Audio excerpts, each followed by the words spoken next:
Hello everyone, welcome to our YouTube channel. हमारा आज का जो सेशन है वो एमकॉम एंट्रेंस एग्जाम 2021 के लिए है, जहां हम लोग business finance and financial management के बहुत सारे एमसीक्यूज डिस्कस करने वाले हैं।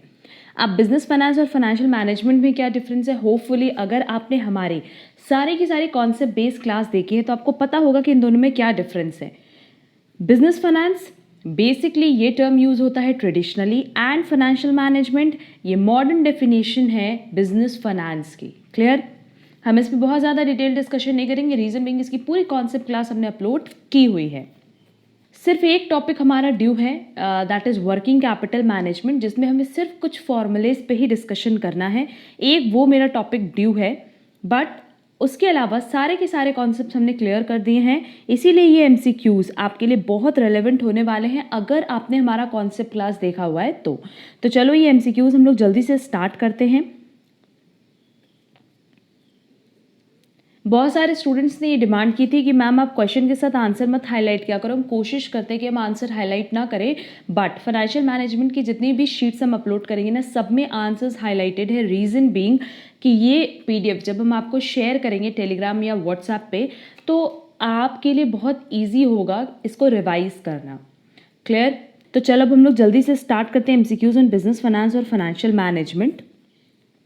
जहां देखो हमारे पास सबसे पहला क्वेश्चन, जो सबसे इंपॉर्टेंट क्वेश्चन है, basic objective of financial management. Financial management का जो सबसे बेसिक ऑब्जेक्टिव है वो है वेल्थ मैक्सिमाइजेशन, एंड देन होता है प्रॉफिट मैक्सिमाइजेशन। ठीक है, तो वेल्थ मैक्सिमाइजेशन किसके पॉइंट ऑफ व्यू से होता है? शेयर होल्डर्स के पॉइंट ऑफ व्यू से। तो करेक्ट आंसर होगा B, maximisation of shareholders wealth.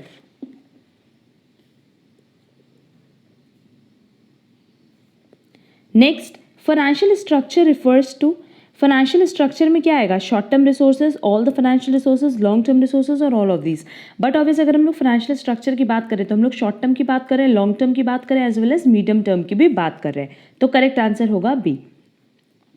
Next, the market value of the firm is result of dividend decision, working capital decision, capital mark budgeting decision और trade off between risk and return. Market value किस पे decide होती है? इसी पे कि आप कितना रिस्क लेना चाहते हो। आप जितना ज़्यादा रिस्क लोगे उतना ज़्यादा रिटर्न मिलेगा। तो करेक्ट आंसर होगा D. Next, cost of capital is, अब देखो अगर हम लोग कॉस्ट ऑफ कैपिटल की बात करें तो हमने बताया था कि केडी कैसे कैलकुलेट करते हैं, केई कैसे कैलकुलेट करते हैं, केपी कैसे कैलकुलेट करते हैं, केआर कैसे कैलकुलेट करते हैं। क्लियर? तो कह रहा है कि जो कॉस्ट ऑफ कैपिटल है ये लेसर होगा than the cost of debt capital, equal to the last dividend paid to the equity shareholders और none of the above. But obvious cost of capital कभी भी किसी एक पर्टिकुलर कैटेगरी पे based नहीं होता। अब अगर हम लोग कॉस्ट ऑफ डेट निकाल रहे हैं तो वो डेट के इंटरेस्ट पे होगा, कॉस्ट ऑफ प्रेफरेंस निकाल रहे हैं तो प्रेफरेंस के डिविडेंड पे होगा, कॉस्ट ऑफ इक्विटी निकाल रहे हैं तो बट ऑब्वियस वो इक्विटी के डिविडेंड पे होगा, एंड रिटेन्ड अर्निंग का सबको पता है कि वो इक्विटी शेयर्स पे ही बेस्ड होता है। तो करेक्ट आंसर क्या होगा? C, none of the above. Next, in Walter model formula D stands for, Walter formula हमने ऑलरेडी डिस्कस किया हुआ है अपनी क्लास में, इसलिए हम दोबारा डिस्कस नहीं कर रहे हैं। डी डिनोट करता है डिविडेंड पर शेयर को। Next, dash securities known as variable income security. Variable income security मतलब जैसे जैसे हमारा प्रॉफिट बढ़ेगा वैसे वैसे जो शेयर होल्डर्स है उनकी इनकम बढ़ती है, दैट इज उनका डिविडेंड बढ़ता है। तो करेक्ट आंसर क्या होगा? इक्विटी शेयर्स, क्योंकि नो डाउट जैसे प्रॉफिट इंक्रीज होगा वैसे इनका डिविडेंड भी इंक्रीज होता है। Clear? Next, quick asset does not include. अब देखो quick asset and current asset में क्या डिफरेंस होता है बेटा? इन दोनों में डिफरेंस सिर्फ और सिर्फ दो ही चीज़ का होता है, एक होता है इन्वेंट्रीज का और एक होता है प्रीपेड एक्सपेंसेस का, और हमारे पास ऑप्शन में दिया हुआ है D, inventories. Next, long term finance is required for, long term finance हमेशा ज़रूरत होती है फिक्स्ड असेट के लिए, क्योंकि अगर हम लोग बात करते हैं करंट असेट की तो नो डाउट ये सिर्फ और सिर्फ फॉर 1 ईयर होता है ना, not more than for 1 year. Current asset की बात करें तो ये सिर्फ 1 साल के लिए होता है, तो विद इन अ ईयर आप इसको रियलाइज कर सकते हो। तो ये यहाँ पे हमें शॉर्ट टर्म फाइनेंसेस की ज़रूरत पड़ती है, बट लॉन्ग टर्म फाइनेंसेस की ज़रूरत तब पड़ती है, मतलब लंबे टाइम के लिए हमें लोन तब लेना होता है जब हम बात करते हैं फिक्स्ड असेट्स की। Clear? That is capital budgeting. Next, financial leverage can be measured in, financial leverage की बात कर रहा है तो ये स्टॉक टर्म भी है, फ्लो टर्म भी है। करेक्ट आंसर होगा C, both A and B. Next, current ratio of a concern is 1, its net working capital will be. अब देखो करंट रेशियो हमारे पास कितना दिया हुआ है? करंट रेशियो मतलब क्या होता है बेटा? Current asset divided by current liability. तो ये मेरे पास दिया है 1/1 का, तो नेट वर्किंग कैपिटल क्या होगा? अगर हम नेट वर्किंग कैपिटल की बात करें तो ये होता है current asset minus current liability. Clear? तो नो डाउट 1 माइनस 1 अगर हम लोग करेंगे तो ये क्या आएगा? 0। तो नो डाउट हमारा आंसर क्या आएगा? 0, दैट इज निल। तो ये नेगेटिव इसका इनकरेक्ट आंसर है, न्यूट्रल नहीं, इसको निल कर लेना है। ठीक है, तो करेक्ट आंसर हो जाएगा बी। अब देखो बहुत बार स्टूडेंट क्या करते हैं कि सिर्फ पीडीएफ देख लेते हैं। बहुत बार आप लोग क्या करते हो कि सिर्फ पीडीएफ से ही क्वेश्चन आंसर्स देख लेते हो और फिर बाद में मेरे से कमेंट करके पूछते हो या व्हाट्सएप पे मैसेज करते हो कि मैम इसका आंसर तो ये होना चाहिए, ये नहीं। हमने वीडियो में सब कुछ डिस्कस किया है। कई बार पीडीएफ में कुछ एरर्स रह जाते हैं तो उसको भी हम यहाँ रेक्टिफाई कर देते हैं। तो प्लीज़ आप ये वीडियो देखना सो दैट आपको सारे कॉन्सेप्ट्स क्लियर हो जाए। Next, risk return trade off employees. Risk return मतलब सिंपली यही होता है कि आप जितना ज़्यादा रिस्क लोगे उतना ज़्यादा आपको रिटर्न मिलेगा। Clear? Taking decision in such a way which optimises the balance between risk and return. Next, dash is a specific risk factor. Specific क्या होगा? Financial risk. Next, working capital management is primarily concern with the management and financing of working capital. Basically अगर हम लोग बात करते हैं तो ये करंट असेट की बात करता है। क्लियर? तो करेक्ट आंसर होगा ए, करंट असेट। बाकी जब हम वर्किंग कैपिटल मैनेजमेंट की क्लास अपलोड करेंगे ना तो ये कॉन्सेप्ट और क्लियर हो जाएगा। Next, which of the following is not true when managing a portfolio system. तो सबसे पहले तो ये समझो कि what is portfolio system. Basically portfolio का मतलब होता है एक ऐसा कलेक्शन जो फाइनेंशियल इन्वेस्टमेंट से बना है। मतलब जैसे जहां आप कुछ शेयर्स खरीदे, कुछ बॉन्ड्स खरीद रहे हो, कुछ कमोडिटीज, कैश इक्विवेलेंट, ये सारा का सारा किसका पार्ट बनता है? पोर्टफोलियो का।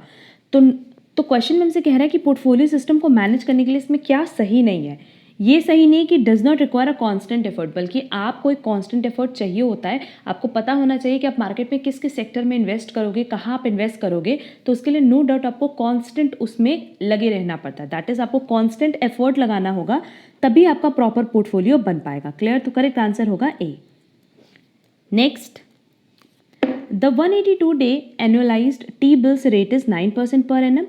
The return on market is 15% per annum. Beta दिया हुआ है और रिक्वायर्ड रेट ऑफ इन्वेस्टमेंट पूछ रहा है। तो ये हमने ऑलरेडी बताया हुआ है। कैपम का जो फॉर्मूला था, कैपम का फॉर्मूला होपफुली सबको याद होगा, R F plus beta R M minus R F. अब देखो मेरे पास सारा का सारा वैल्यूज दिया है। R F is risk free return. Risk free return कितना दिया है बेटा? 9%। कैसे पता ये टी बिल्स, दैट इज जो ट्रेजरी बिल्स होते हैं, जो गवर्नमेंट के बिल्स होते हैं, उस पर नो डाउट आपको किसी भी तरह का कोई रिस्क नहीं होता। तो वो क्या है? रिस्क फ्री रिटर्न की उतना तो आपको मार्केट से मिलना ही मिलना है। Beta is 1.5 and market return कितना है? 15%। तो 15% माइनस 9%। क्लियर? इसको सॉल्व करेंगे तो कितना आएगा? 6%।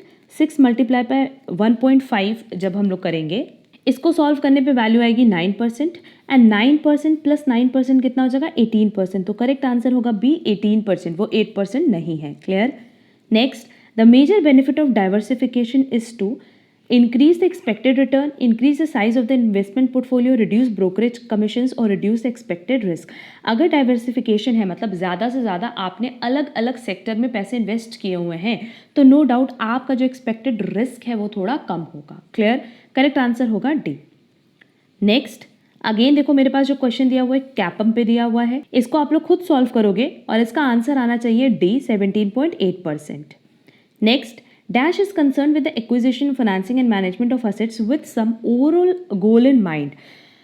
अगर हम कोई भी असेट खरीदते हैं या उसको फाइनेंस कराते हैं या उसका मैनेजमेंट करते हैं तो नो डाउट कहीं ना कहीं हमारे माइंड में क्या गोल सेट होता है? Finance.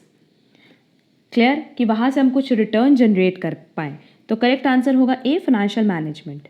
Next, dash is concern with the maximisation of firm's earning after tax, profit maximisation. Next, dash is the most appropriate goal of the firm, no doubt shareholder wealth maximisation, और इसके बाद profit maximisation आता है। Next, which of the following statement is correct regarding profit maximisation as a primary goal of the firm. Profit maximization considers the firm's risk level. Profit maximization will not lead to increasing short-term profit at the expense of lowering expected future profits. Profit maximization does consider the impact on individual shareholder CPS. Profit maximization is concerned more with maximization net income than the stock price. No doubt जब हम profit maximisation की बात करते हैं तो हम बात करते हैं कि अपने प्रॉफिट आफ्टर टैक्स को इंक्रीज करने के, दैट इज इनकम को इंक्रीज करना, ना कि ईपीएस को इंक्रीज करना। मतलब हम शेयर प्राइस पे नहीं जाते बल्कि ओवरऑल फर्म की इनकम पे जाते। तो करेक्ट आंसर क्या होगा? D. Next, the cash outflows are the cost of project and are represented by cash outflows. Basically हम लोग कैसे रिप्रेजेंट करते हैं, नेगेटिव फॉर्म में, और कैश इनफ्लो कैसे करते हैं, पॉजिटिव फॉर्म में। तो करेक्ट आंसर होगा A, negative numbers. Next, in capital budgeting the positive net present value is, net present value क्या है बेटा, पॉजिटिव। तो नो डाउट करेक्ट आंसर क्या होगा, positive EVA, that is economic value added. अब क्वेश्चन नंबर 24 में देखो, यहाँ पे ये चीज़ बोला है कि बैलेंस शीट का जो असेट साइड हम ड्रॉ करते हैं उसको बनाने के लिए हम किस पे बेस्ड होते हैं। नो डाउट हम उसको बनाने के लिए लायबिलिटी साइड पे, दैट इज फाइनेंसिंग, कि कितना हमने मार्केट से पैसा रेस किया है उस पे बेस्ड होते। तो करेक्ट आंसर क्या होगा, बी, फाइनेंसिंग। क्लियर।